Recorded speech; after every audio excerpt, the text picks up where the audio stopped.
তো গাইস, আজকে আমি চলে আসলাম আমার কিচেনে। এই পুঁই শাক আর আলু দিয়ে আমি রান্না করব এই ছোট মাছগুলা। তো বন্ধুরা দেখো কিভাবে আমি রান্না করি।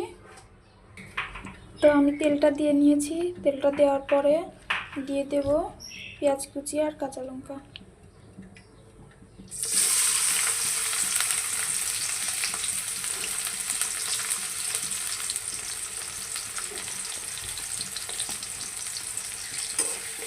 পেঁয়াজ কুচি আর কাঁচা লঙ্কাটাকে একটু ভালো করে ভেজে নেব। পেঁয়াজগুলোকে ভেজে নেওয়ার পরে এর মধ্যে দিয়ে দেব লবণ, দিয়ে দেব হলুদের গুঁড়া, তারপর দিয়ে দেব সামান্য একটু মরিচের গুঁড়া। এরপর একটু নেড়ে চেড়ে দিয়ে দেব পুঁই শাক আর আলু।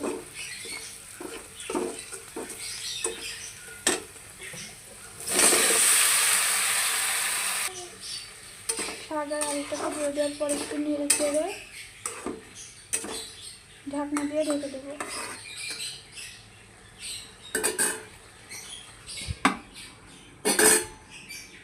কিছুক্ষণ পর ঢাকনাটা খুলে একটু নাড়া দিয়ে নেব। দেখো শাক থেকে অনেকটা পানি বের হয়েছে। এই পানিটা দিয়ে আমরা সবজিগুলোকে কষিয়ে নেব। কষানো হয়ে গেলে তারপর দিয়ে দেবো মাছ। তো আবার একটু ঢেকে দিচ্ছি।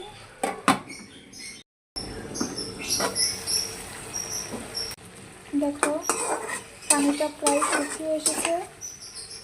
এখন আমরা দিয়ে দেবো মাছ।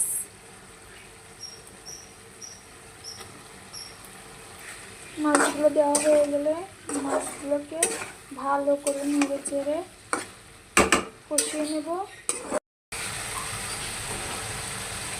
মাছগুলোকে কষানো হয়ে গেছে। এখন আমি দিয়ে দেব পানি।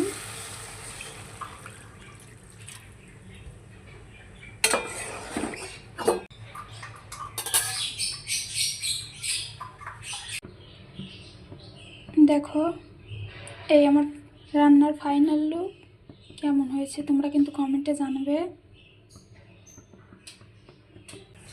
এখন আমি ভেঙে ভাজি করব।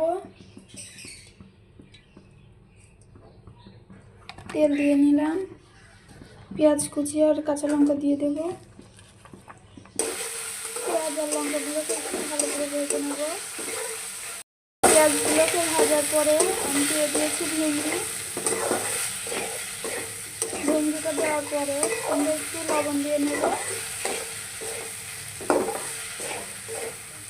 আমিও দিয়ে নিয়েছি। এখন এগুলোকে ভালো করে নেড়ে চেড়ে ভাজি করে নেব।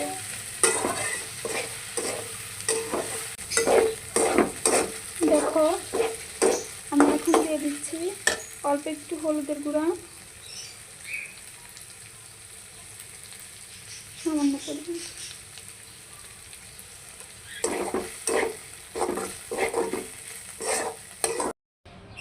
এই যে আমার ভেঙে ভাজি করা শেষ। দেখো তো কেমন হয়েছে। আমার কাছে কিন্তু অনেক টেস্ট হয়েছে।